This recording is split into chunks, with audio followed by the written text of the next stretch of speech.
Vijay factor ஏடிஎம்கேவை விட டிஎம்கேவை குறிப்பாக முதலமைச்சரை ரொம்ப டிஸ்டர்ப் பண்ணுது. கொள்கை இல்லாத கூட்டம்ன்றது. இப்போ உங்களுக்கு கூடுற கூட்டம்லாம் எப்படிப்பட்ட கூட்டம்? 2 பேரும் காசு கொடுத்து தான் கூட்டத்தை கூட்டுறாங்க. இன்னைக்கு எடப்பாடிக்கு வரக்கூடிய கூட்டமும் காசு கொடுத்து வர கூட்டம் தான், ஸ்டாலினுக்கு வர கூட்டமும் காசு கொடுத்து வர கூட்டம் தான். வீனஸ் இன்ஃபோடைன்மெண்ட் தயாரிப்பில் குமரன் தங்கராஜன் நடிக்கும் குமார சம்பவம் வெற்றி நடை போடுகிறது. Let's go holidays. It's time to travel beyond the boundaries. Anuj styles ரகங்கள் பலவிதம், ஒவ்வொன்றும் உலகத்தரம். ஆனால் அது யாருக்கு வயிற்றுல புளிய கரைச்சிருக்கும்னா அந்த 5 மணி நேர கூட்டத்தை பார்த்து திமுக அண்ணா திமுக 2 பேருக்கு கூட்டங்களை வைத்து அரசியல் கட்சி தலைவர்களின் வெற்றி வாய்ப்பை கணிக்க முடியாது என்பது உண்மைதான் என்றாலும் இவ்வளவு பெரிய கூட்டத்தை அந்த ஃபார்முலாவிலிருந்து சற்று ஒதுக்கி வைத்து தான் நாம் பார்க்க வேண்டும். 2 பங்கு அவருக்கு வாக்காக மாறினால் கூட தமிழக அரசியலில் அது பெரிய தாக்கத்தை ஏற்படுத்தும். ஒரு அரசியல் கட்சி தலைவருக்கு இத்தனை நிமிடம் தான் பேச வேண்டும் என்று நிபந்தனை விதிக்கக்கூடிய அதிகாரம் எவருக்கும் கிடையாது, காவல்துறைக்கு கண்டிப்பாக கிடையாது. இது எல்லாத்தோட விளைவு தான் இந்த கூட்டம். 2 பெரிய கட்சிகள் மீது, திமுக அண்ணா திமுக மீது மக்களுக்கு கடும் கோபமும் வெறுப்பும் இருக்கிறது. மாற்றத்தை மக்கள் விரும்புகிறார்கள். அதனுடைய ஒரு எதிர்வலி, அதனுடைய வெளிப்பாடு இந்த கூட்டம் என்பதை நாம் முதலில் புரிந்து கொள்ள வேண்டும். எனக்கு கிடைச்ச தகவல் கடைசியாக அவர்களுடைய சர்வேஸ் படி 25% வரைக்கும் விஜயோட பாப்புலாரிட்டி எகிருதுன்றாங்க. 70 சீட்ஸுக்கு மேலே விஜய் முன்னணியை நோக்கி நகர்றாருன்றாங்க. இன்றைய அவருடைய ஸ்பீச் எனக்கு என்ன தெரியுதுன்னா கண்ட மேனிக்கு வாக்குறுதிகளை அள்ளி கொடுக்கிற, இலவசங்களை அள்ளி தெரிக்கிற ஒரு தேர்தல் அறிக்கையை அவர் கொடுக்க மாட்டார் என்று நான் நம்புகிறேன். முக்கியமான சப்ஜெக்ட்ஸ் எல்லாத்தையும் அவர் டச் பண்ணிட்டார். கல்வி கடன் ரத்து நம்ப வச்சு திமுக லட்சக்கணக்கான மாணவர்கள் இளைஞர்களின் வயிற்றுல அடிச்சதுன்னு சொல்ற விஷயம் கல்வி கடன் ரத்து, அதை நம்ம இது பண்ணல. அப்புறம் மின் கட்டணத்தை மாதம் எடுப்பான்னு சொல்லிட்டு அதையும் நம்ப வச்சு கழுத்தறுப்பீங்க. ரொம்ப முக்கியமான ஒரு துரோகம், திமுகவோட துரோகம், ஓல்டு பென்ஷன் ஸ்கீமை கொடுப்பான்னு அறிக்கையில் சொல்லிட்டு பதவிக்கு வந்த 4 மாதம் அன்றைய நிதியமைச்சர் பிடிஆர் கொடுக்க முடியாதுன்னு அசம்பிளியில் சொன்னாங்க. 2 மந்திரிகளை பற்றி பேசுகிறார். மணல் அல்றதுல துரைமுருகன் உட்பட மாட்டி என்ஃபோர்ஸ்மெண்ட் டைரக்டரேட் 5000 கோடிக்கு இவங்க கொள்ளாச்சாங்கன்னு சொல்லி கடைசியில் கோர்ட்டில் போய் ஸ்டே வாங்கி அந்த மேட்டர் அப்படியே கிடக்குது. அதில் இன்னொரு முக்கியமான விஷயம் கிட்னி திருட்டு, அதை சொல்கிறார் அவர் விஜய். சரியான பாயிண்ட், அதை கொஞ்சம் விரிவாக பேசியிருந்திருக்கோம்.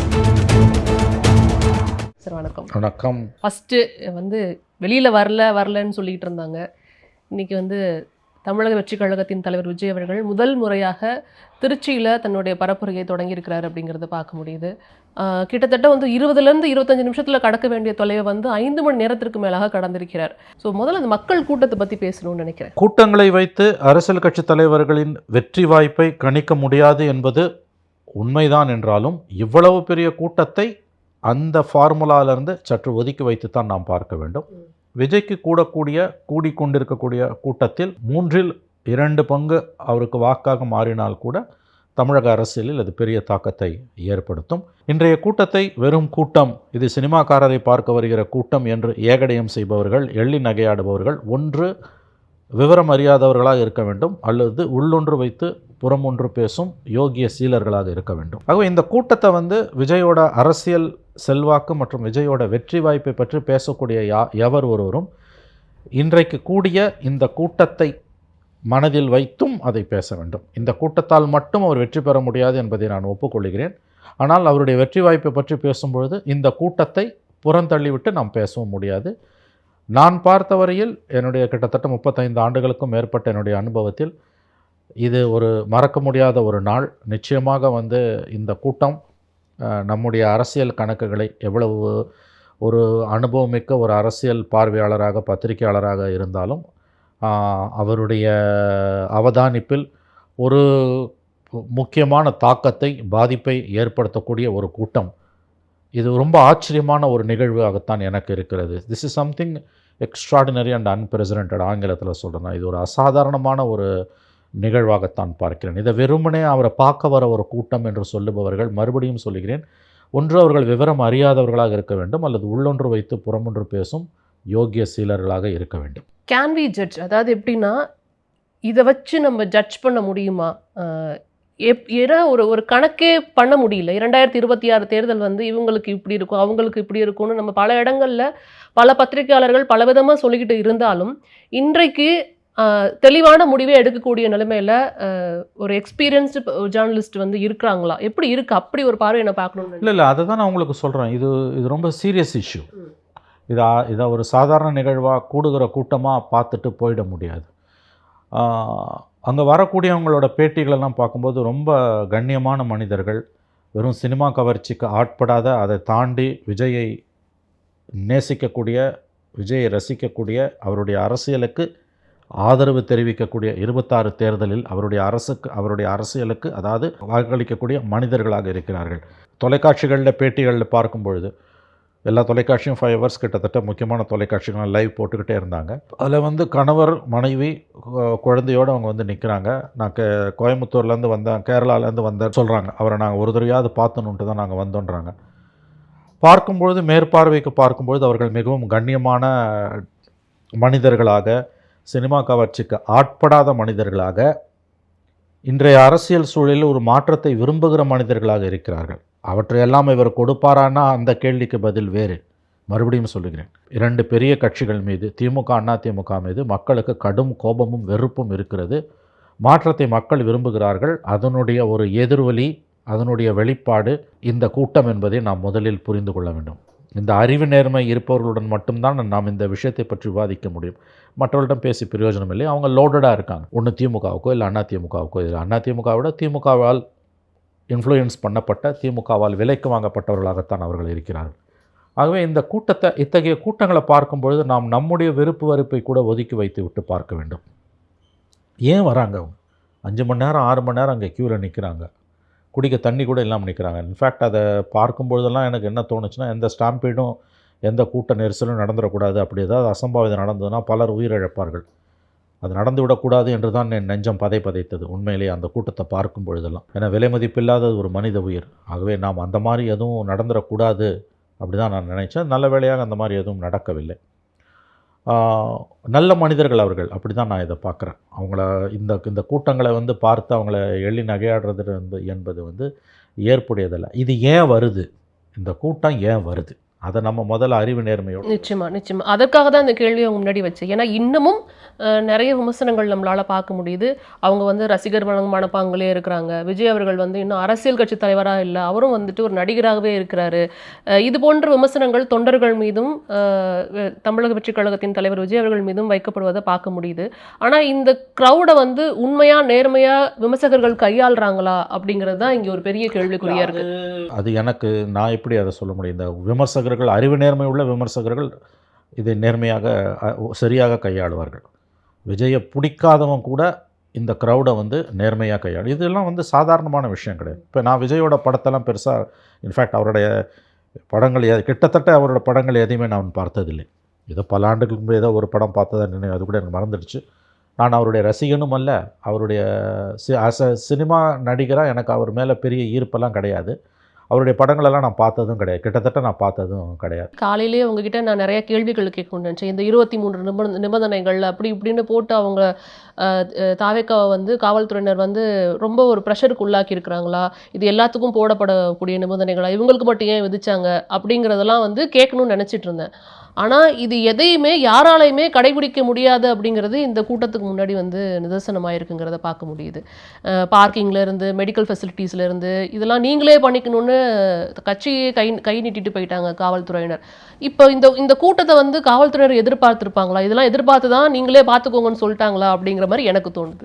கூட்டத்தை காவல்துறை எதிர்பார்த்ததா விஜய் எதிர்பார்த்தாருன்னா அதுக்கு என்கிட்ட பதில் இல்லை. எனக்கு தெரியாது. விஜய் கட்சியோட எக்ஸ்பெக்டேஷன் என்னவா இருந்ததுன்னு எனக்கு தெரியாது.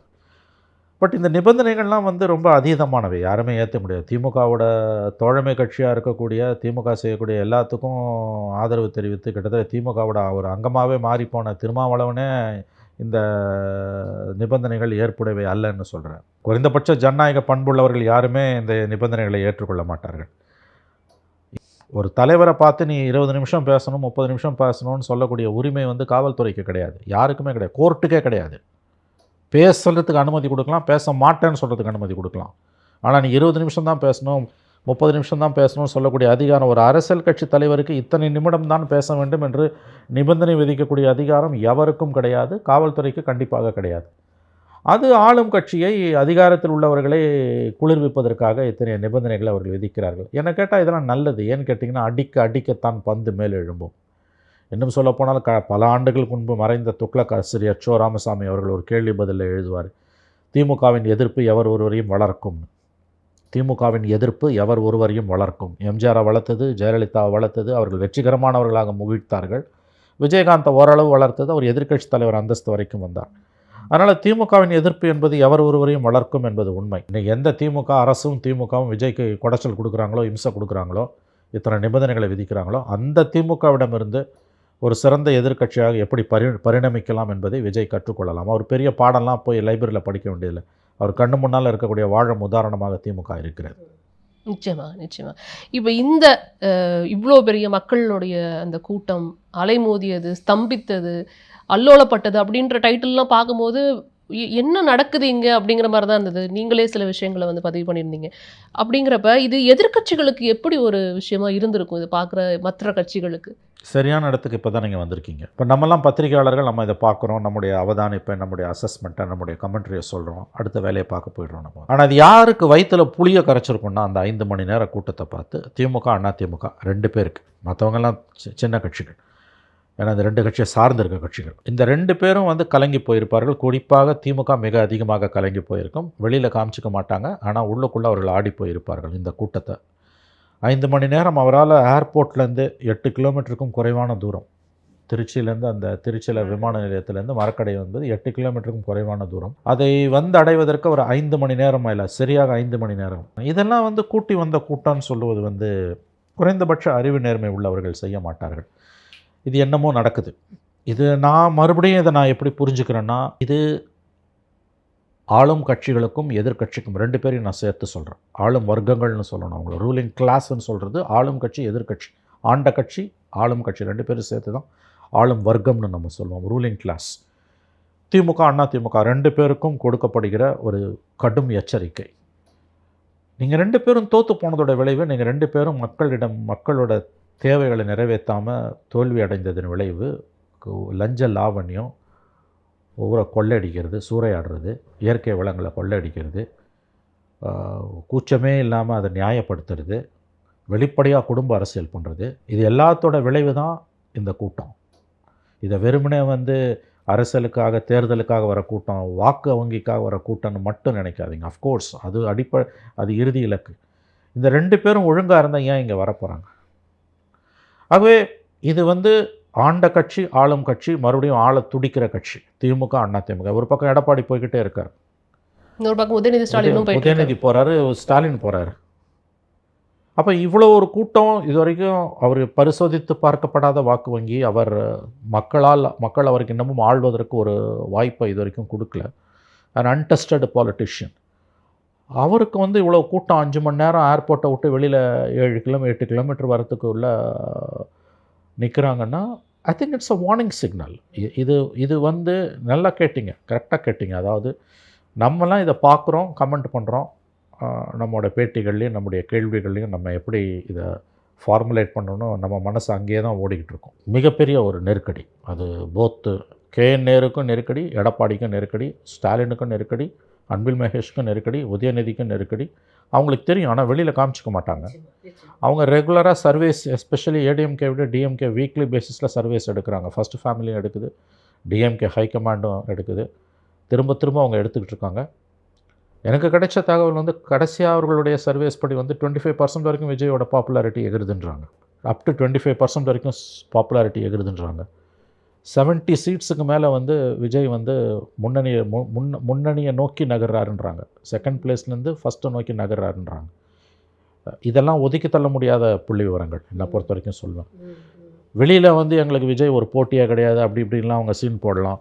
2% ஓட்டு வாங்குவார், 4% ஓட்டு வாங்குவாருன்னு திமுகவோட தொங்கு சதைகளும் பேசலாம். பட் டிஎம்கேயில் இருக்கக்கூடிய தலைவர்களுக்கு, ஃபஸ்ட்டு ஃபேமிலிக்கு, டிசிஷன் மேக்கர்ஸ் இன் டிஎம்கே, அவர்களுக்கு இது எவ்வளோ ஒரு தீவிரமான சவால். இது எதை நோக்கி போகுது? இது வந்து சாதாரண விஷயம் இல்லை, மிகப்பெரிய சவால் தங்களுக்கு எதிராக உருவெடுத்து கொண்டிருக்கிறது. 200 ஜெயிப்போம், 234 எங்களுது தான், 31 46 வரைக்கும் நாங்கள் தான் ஜெயிப்போன்ற கதை அளப்புகள் எல்லாம் இனிமேல் எடுபடாது. களம் வேறு மாதிரி மாறிக்கொண்டிருக்கிறது என்பதை இந்த கூட்டத்துக்கு பிறகு அவர்கள் உணர்ந்து கொண்டிருப்பார்கள். இது ஒதுக்கி தள்ள முடியாத ஒரு டெவலப்மெண்ட் தான். இவ்வளவு நாளாக வந்து இப்போ உதயநிதி ஸ்டாலின் அவர்கள் வந்து சுற்றுப்பயணம் மேற்கொண்டுட்டு இருக்கிறாரு, திரு விபிஎஸ் அவர்கள் சுற்றுப்பயணம் மேற்கொண்டுட்டு இருக்கிறாரு. இவங்க 2 பேருக்கும் வந்துட்டு கிடைக்காத ஒரு லைம் லைட் வந்து திரு விஜய் அவர்களுக்கு கிடைச்சிருக்கு அப்படிங்கிறத பார்க்க முடியுது. அவங்க 2 பேரும் மாத்தி மாத்தி அதிமுக திமுகவையும், திமுக அதிமுகவையும் தாக்கி தான் நீங்க பேசிக் கொண்டிருக்கிறார்கள்.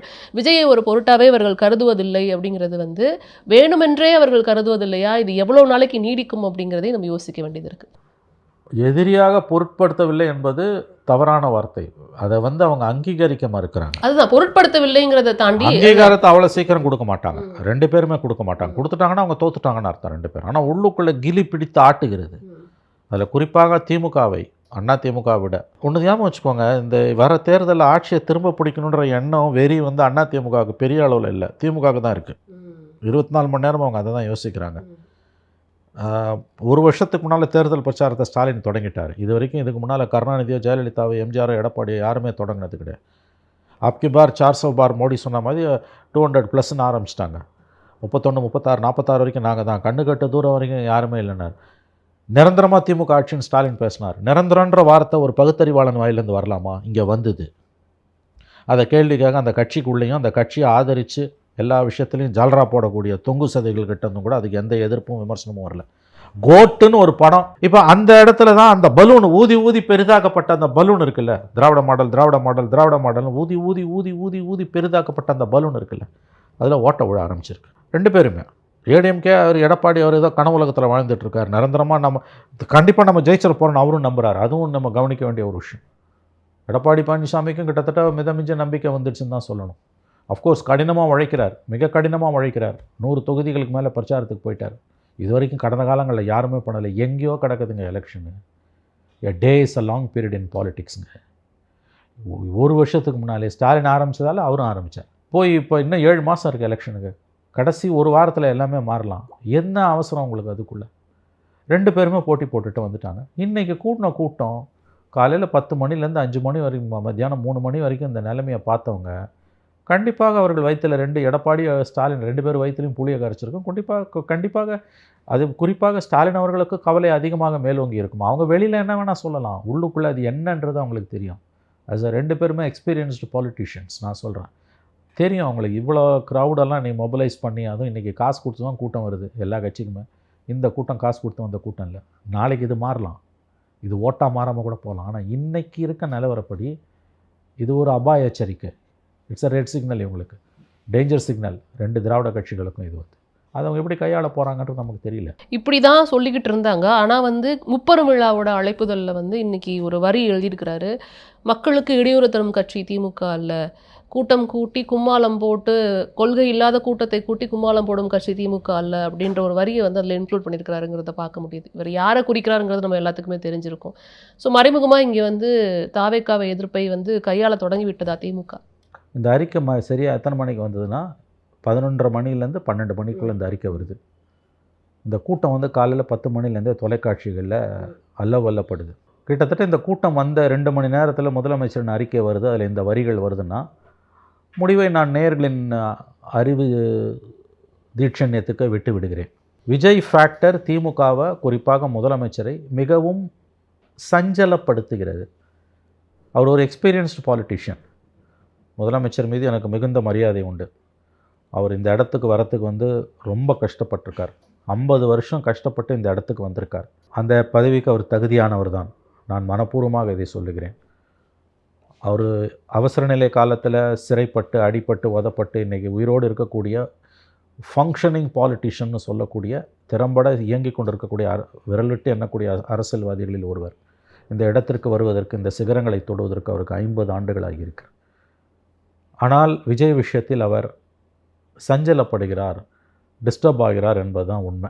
அவங்களுக்கு தெரியுது விஜயோட வளர்ச்சி வந்து ஸ்டாலின் வாசஸ் விஜய்னு இருக்கும்போது ஸ்டாலின் அவர்களுக்கு அட்வான்டேஜ். ஆனால் விஜயா உதயநிதியானா அட்வான்டேஜ் விஜய். இது அவங்களுக்கு நல்லா தெரியும். முதலமைச்சர் அவர் ஒரு மிகுந்த அனுபவம் வாய்ந்த அரசியல் தலைவர்.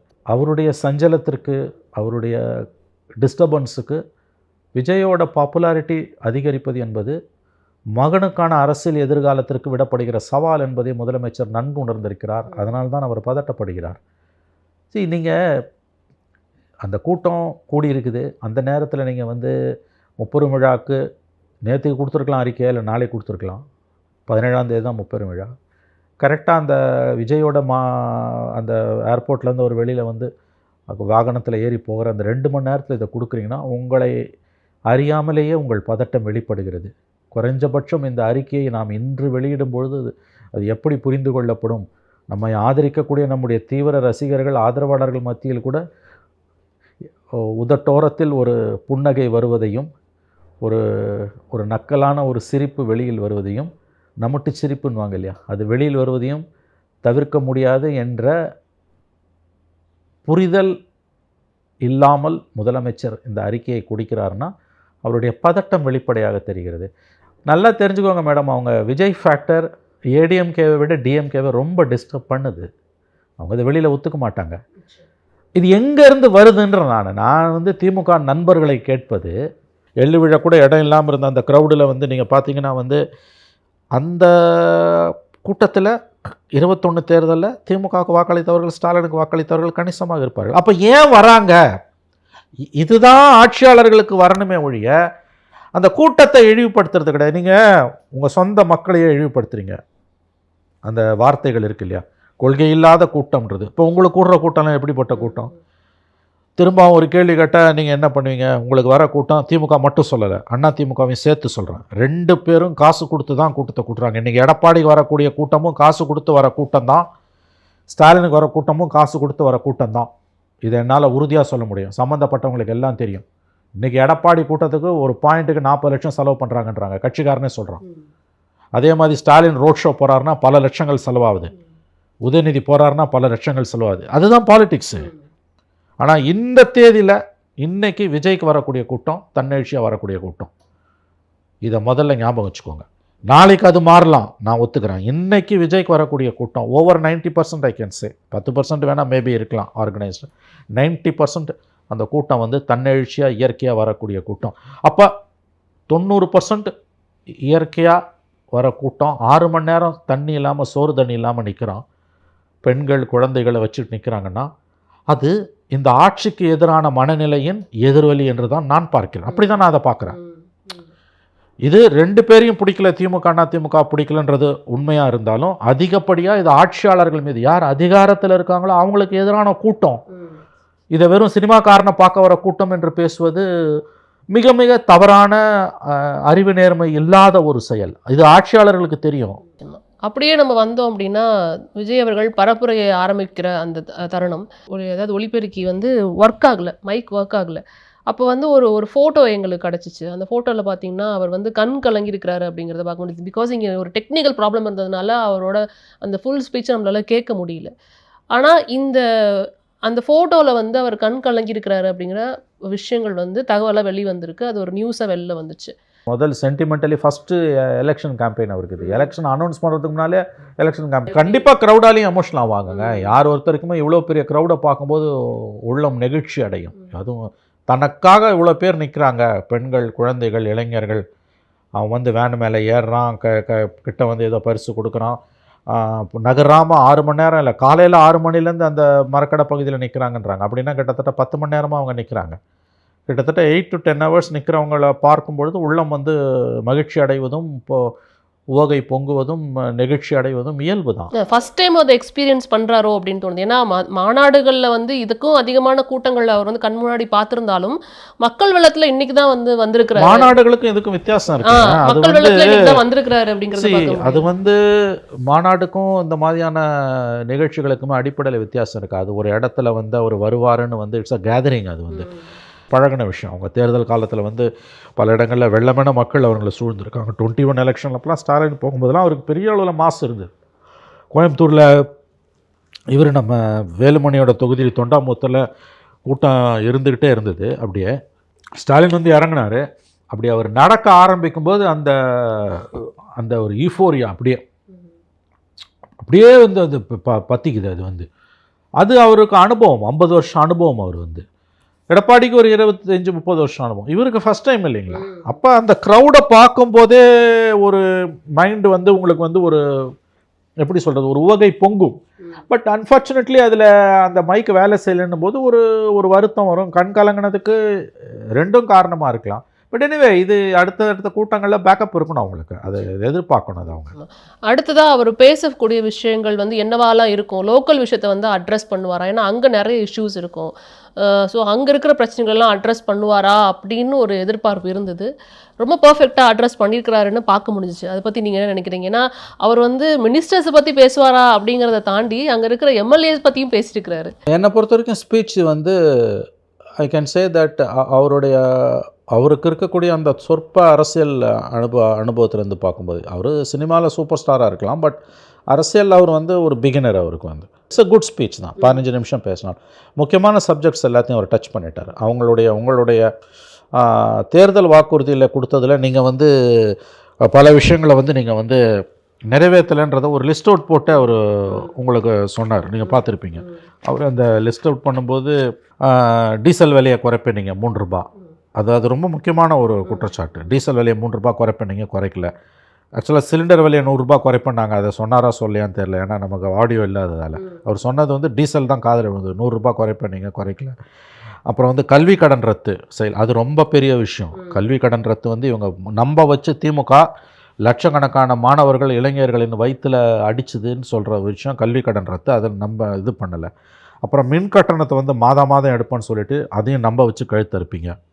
அப்புறம் 2 லட்சம் மகளிர் 2 லட்சம் வீடுகள், அதுவும் இல்லை.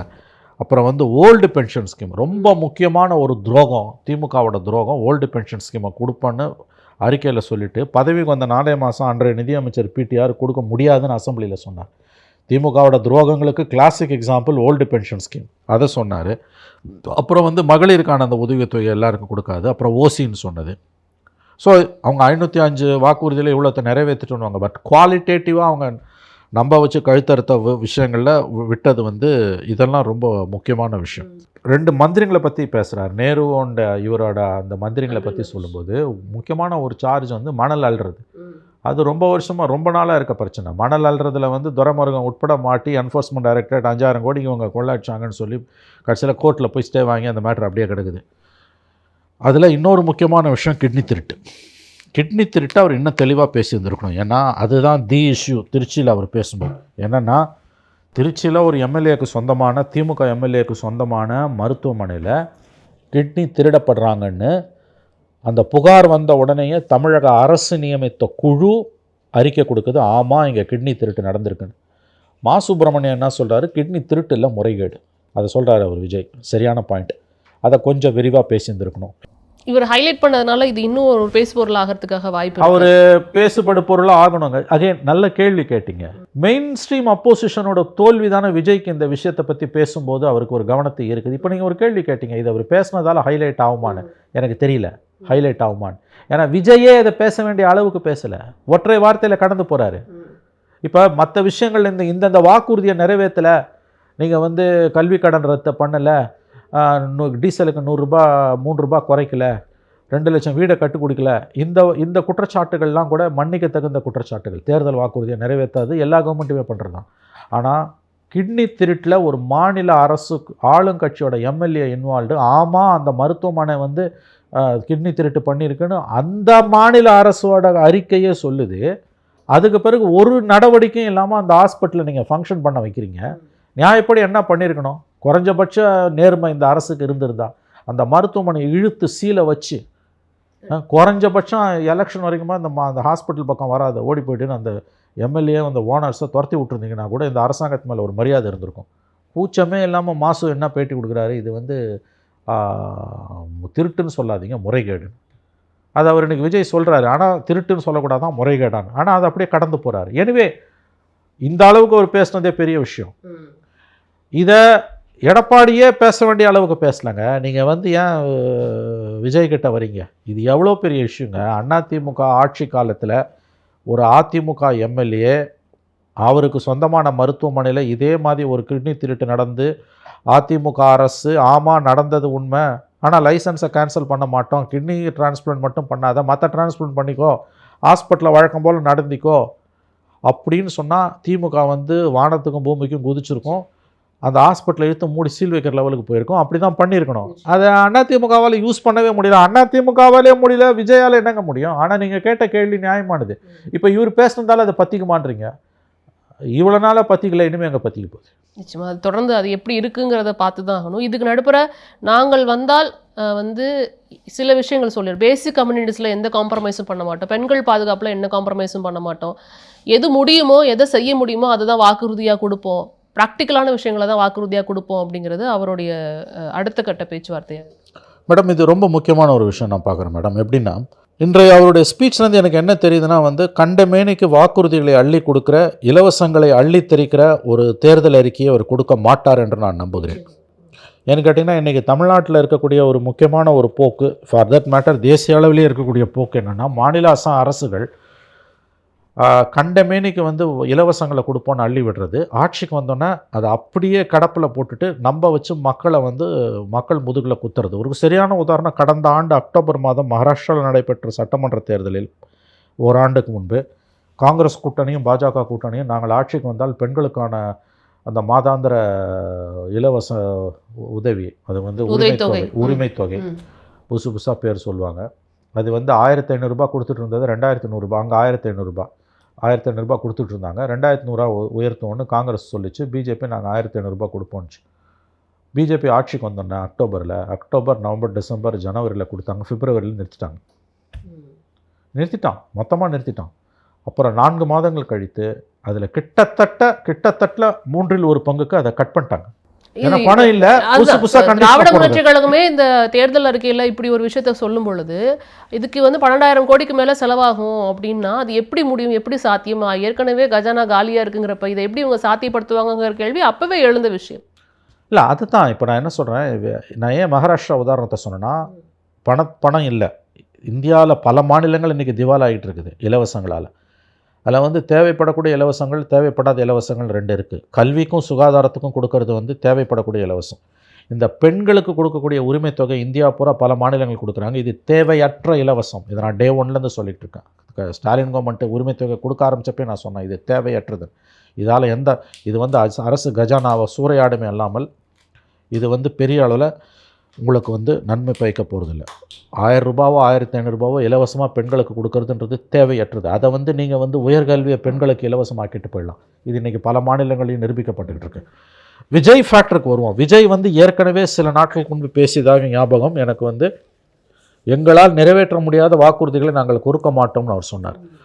இப்போ இன்றைக்கி பேசியிருக்கிறதே அதை தான் சொல்கிறார், முடியாத வாக்குறுதிகளை கொடுக்க மாட்டோம். ஆனால் இங்கே தான் வந்து அது ரொம்ப எச்சரிக்கையாக இருக்கணும். ஒரு catch-22 சுச்சுவேஷன். இப்போ இவங்க 2 பேரும் அள்ளி விட போகிறாங்க. இப்போ எடப்பாடி ஏற்கனவே நான் 1500 கொடுக்க போகிறேன்னு சொல்லிட்டார். எடப்பாடி 1500 ருபீஸ் கொடுக்க போகிறேன்ட்டார். நான் நேற்றைக்கு பேப்பரில் படித்தேன், 2000 கொடுக்கறதுக்கு தமிழ்நாடு அரசுக்கிட்ட கஜானாவில் பணம் இருக்கான்னு ஒரு ஆய்வறிக்கை கொடுக்கும்படி அரசாங்கம் முதலமைச்சர் அலுவலகத்திலேருந்து நிதித்துறை அதிகாரிகளை கேட்டிருப்பதாக ஒரு செய்தி வந்திருக்கு. நல்லா கவனிங்க. அவர் 1500 பேச ஆரம்பிச்சோன்னு 2000 போயிட்டார். இப்போ இவங்க 2 பேரும் 2000 சொல்லும்போது அவர் 2000 எடப்பாடியும், திமுகவும் 2000, அண்ணா திமுகவும் 2000 போது, விஜய் வந்து நான் கொடுக்க மாட்டேன்னு சொல்லும்போது வாக்குகள் அடி வாங்கும். அங்கே தான் சிக்கல் இருக்குது. அதை எப்படி அவர் சமாளிப்பாருன்றது. இதில் ஒரு நேர்மை இருக்குது. அதாவது வந்து நிறைவேற்ற முடியாத வாக்குறுதிகளை கொடுக்க மாட்டோம்னு சொல்கிறதுல ஒரு நேர்மை இருக்குது. ஆனால் அரசியலில் நேர்மைக்கு என்ன இடன்றது தான் $1 மில்லியன் கொஸ்டின். ஸோ நிறைய விஷயங்கள் அவர் பேசியிருந்ததை பார்க்க முடியுது. ஆனால் அதை தாண்டி இன்னைக்கு 3 இடங்கள் அவர் சந்திக்கிறதா இருந்தது. வருகின்ற வாரங்களில் இது எப்படி இருக்கும், இன்னைக்கு க்ரௌடை பார்த்தா வருகின்ற வாரங்களில் காவல்துறையினர் அனுமதி கொடுப்பாங்களா இப்படிங்கிற பல கேள்விகள் நமக்குள்ளே எழுந்தது. ஸோ எப்படி இருக்கும் சார் ஃபைனல்? நல்ல கேள்வி. ஒரிஜினல் ஷெட்யூல் படி அவர் இன்னைக்கு 7 மணிக்குள்ளே முடிச்சிருக்கணும். நிச்சயமாக முடியாது. ஏன்னா இங்கே சாயங்காலம் 3:30 மணி ஆகிப்போச்சு. இன்றைக்கி மொத்தம் மீதம் இருக்க 3 இடங்களையும் ஒரு முடிப்பாரான்னு எனக்கு தெரியல. பெரம்பலூர் 2 இடம், 2 இடத்த முடிப்பாரான்னு எனக்கு தெரியல. முடித்தாலும் முடிக்காட்டியும் அடுத்த வாரத்திலேருந்து அவருக்கு அனுமதி கொடுப்பதில் அரசு இன்னும் அதிகமான கெடுபிடிகளை மேற்கொள்ளும் தான் நான் நம்புகிறேன். ஏன்னா வந்து அவர் பயணப்படக்கூடிய இடங்களில், பிரச்சாரம் செய்யக்கூடிய இடங்களில், இப்போ திருச்சியில் நடந்த மாதிரி 4 மணி நேரம் 5 மணி நேரம் வந்து உங்களுக்கு வந்து போக்குவரத்து பாதிக்கப்படுகிறது. என்னதான் இருந்தாலும் இது போக்குவரத்து பாதிப்பு, அதையும் நம்ம கவனத்தில் வைத்து தான் பேசணும். அதை வந்து அரசு வந்து எப்படி அலோவ் பண்ணும், இந்த அரசுக்கு ஒன்றும் பெருசாக மக்கள் மேலே அக்கறை இருக்குன்னு நான் சொல்ல வரல. இது திமுக அரசுக்கு பொலிட்டிக்கலி ஒரு சேலஞ்ச். இந்த சேலஞ்சு வந்து அவங்களுக்கு வந்து ஓட் பேங்கை பாதிக்குதுன்னு போது மக்களுக்கு இருக்கக்கூடிய அசௌகரியம் இருக்குல்ல, அதையும் நம்ம பேசுகிறோம். அதை சாக்கா வச்சு அவங்க என்ன பண்ணுவாங்கன்னா, விஜயோட அடுத்தடுத்து வரக்கூடிய வார இறுதி நாட்களிற்கான ஒவ்வொரு வார இறுதியிலும் 3 மாவட்டங்களுக்கு போகிறாரு. அந்த சனிக்கிழமைகளில் மட்டும் அன்றைக்கு ஒரு சிக்கல்களை ஏற்படுத்த கூடுதல் நிபந்தனைகளை விதிக்க வாய்ப்புகள் அதிகமாக இருக்குது. அல்லது யாராவது கண்டிப்பாக நீதிமன்றத்துக்கு போவாங்க.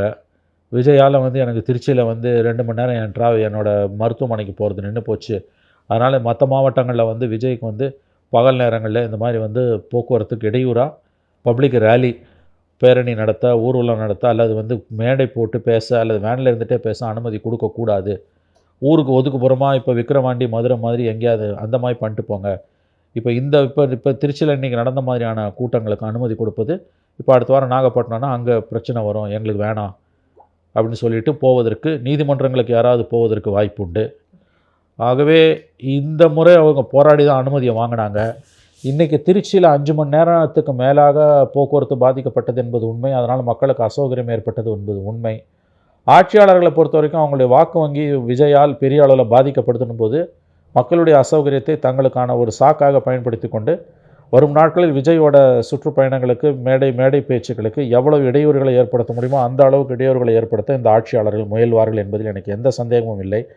க்ரௌட் மேனேஜ்மெண்ட் அவருக்கு ஒரு சிக்கல் தான் எனக்கு தோணுது. ஏன்னா அவர் பார்ப்பதற்காகவும் அவரை தொடர்றதுக்காகவும் பெரிய அளவில் கூட்டம் வருது. ரொம்ப சுவாரஸ்யமான ஒரு நிகழ்வு, ஆச்சரியமான ஒரு நிகழ்வு.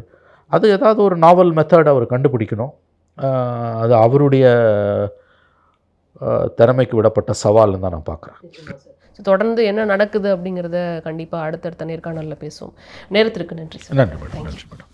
வீனஸ் இன்ஃபோடைன்மெண்ட் தயாரிப்பில் குமரன் தங்கராஜன் நடிக்கும் குமார சம்பவம் வெற்றி நடை போடுகிறது. Let's go holidays. It's time to travel beyond the boundaries. Anuj styles ரகங்கள் பலவிதம், ஒவ்வொன்றும் உலகத்தரம்.